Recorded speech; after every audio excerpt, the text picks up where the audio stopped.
People say to me, oh, I have anxiety. And they talk about it like it's a bad thing.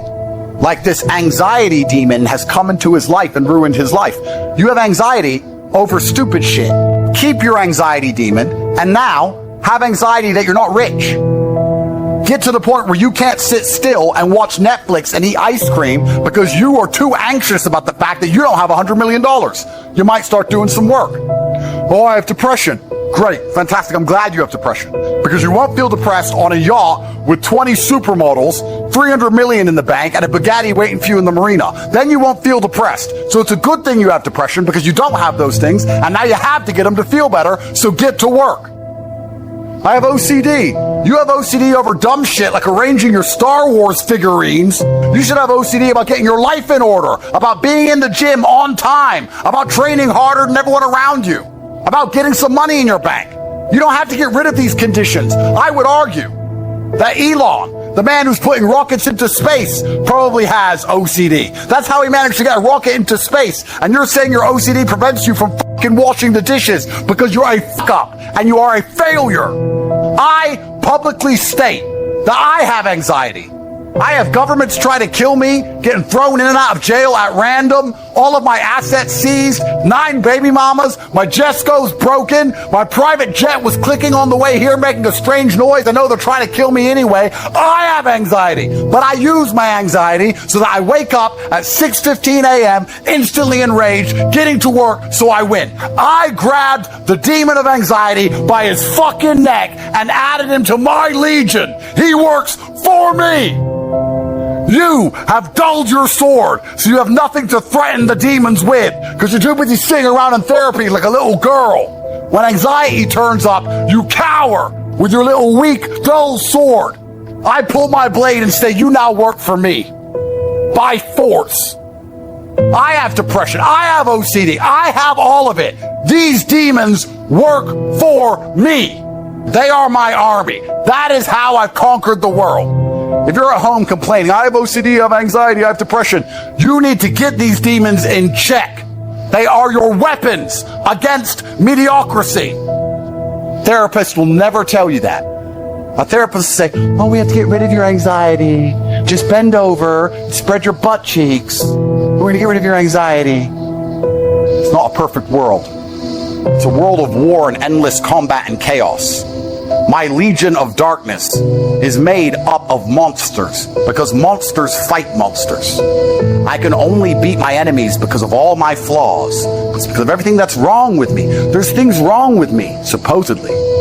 But all of those things work for me. And it seems that whenever I direct my chi at any task, even escaping the highest level matrix setup in the most corrupt country on the map, I somehow managed to pull it off. You think I got out of this Romanian bullshit situation with luck? You think I got out of it with law? Or I was lucky?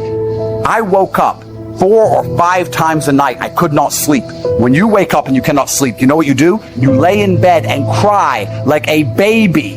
The second I couldn't sleep, I was up, training, working, reading the Romanian law, learning a new language, the European Court of Human Rights, endless Aikido, new legal teams, new money, new ways to combat their narratives, fighting the BBC, preparing for interviews, endless sets, endless reps, anxiety, OCD, fucking depression, everything. That's how I won. Get out of therapy. Need to leave therapy immediately. There is nothing more destructive to the male psyche than sitting down and complaining and crying about your problems to somebody who has their own problems, which they do not even disclose to you. They sit there as if there's some godlike individual who doesn't have their own mistakes, aren't arguing with their own wife, don't have their own bills to pay. And you sit there trying to elicit sympathy, elicit understanding, automatic submission to some idiot with a piece of paper, a PhD he got from a bullshit university. Therapy in and of itself is destructive to your ability to take control over your own life. You are dulling your sword because you're complaining that your own sword might cut you. But it's your sword that cuts your enemies. You're denying who you are. You're denying all of the things that made you you.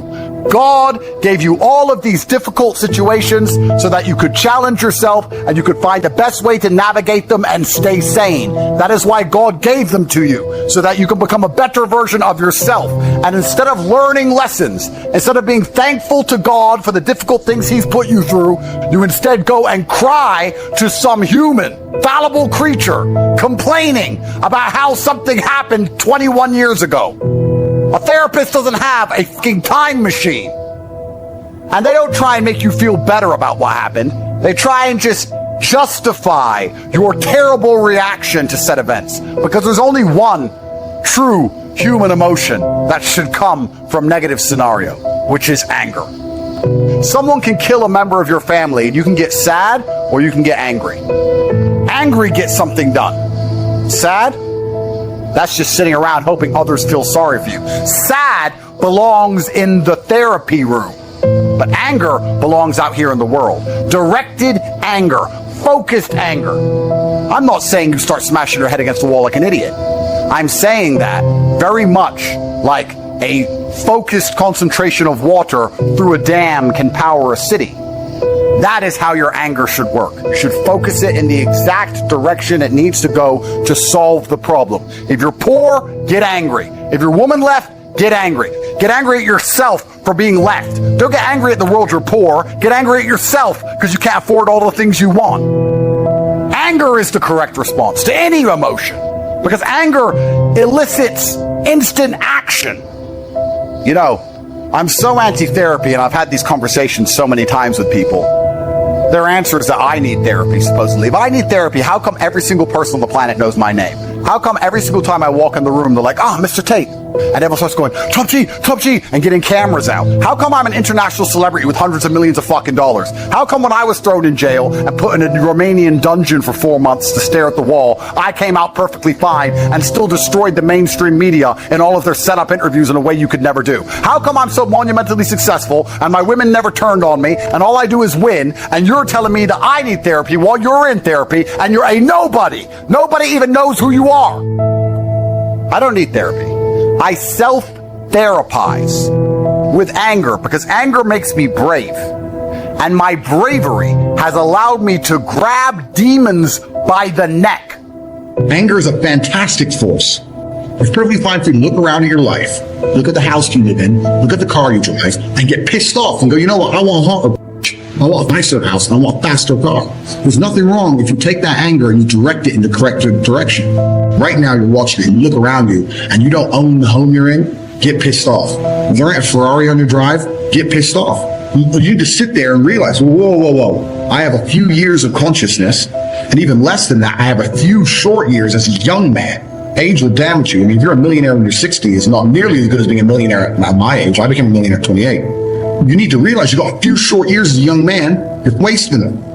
Forced directed anger is an extremely powerful force. When I was broke, I couldn't sleep. I wanted money like I needed air. I am smart enough to know that money equals freedom. I'm not gonna live broke, get rich, or die trying. I understand that completely. I couldn't tolerate it, and I was so uncomfortable that it gave me the motivation I needed to escape.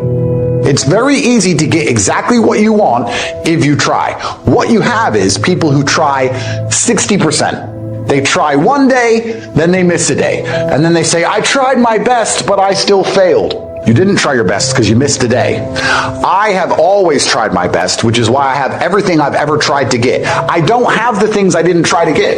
If I see a man and he's like, I don't want to work, I don't want to try, I just drink, well, then I don't like you because you're an idiot. The competition is absolutely and utterly fierce. Understanding that you're a man with a small pistol up against a mighty army, if you want to add a little bit of laziness on top, you're If I'm awake, I'm working. I don't take a second off. I don't relax. I don't rest. I don't stop. I don't chill. None. That is all I do. And you are at home competing against me, and you want to watch a movie tonight. All I'm trying to say is that the world, especially the masculine world, is one large, endless competition. If you want to win a game, you need to at least play it. You can pretend there's no competition, but then you're not going to win.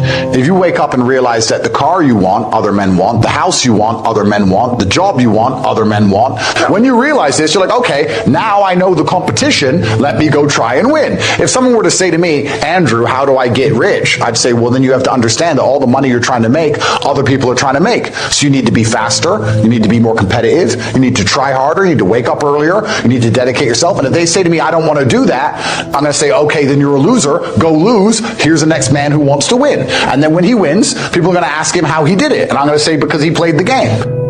I sit with people who I used to go to school with from Luton who are still broke and tell them how to make money. And you know what they do? They answer back. Yeah, but you know, it's not that simple because, you know, the wife gets the kid, and you know what, and I don't like to do things that way. The way I like to work, the way you like to work is why you're fucking broke. I told you how to take your business of painting and decorating and make a serious amount of money, and now you're telling me the way you like to work? Then stay broke. They'll sit with a multi-millionaire and tell you their view. Oh, I think that know when you're out qualified and accept it and learn. Nobody, absolutely nobody, gives a fuck about you as much as you're going to have to give a fuck about.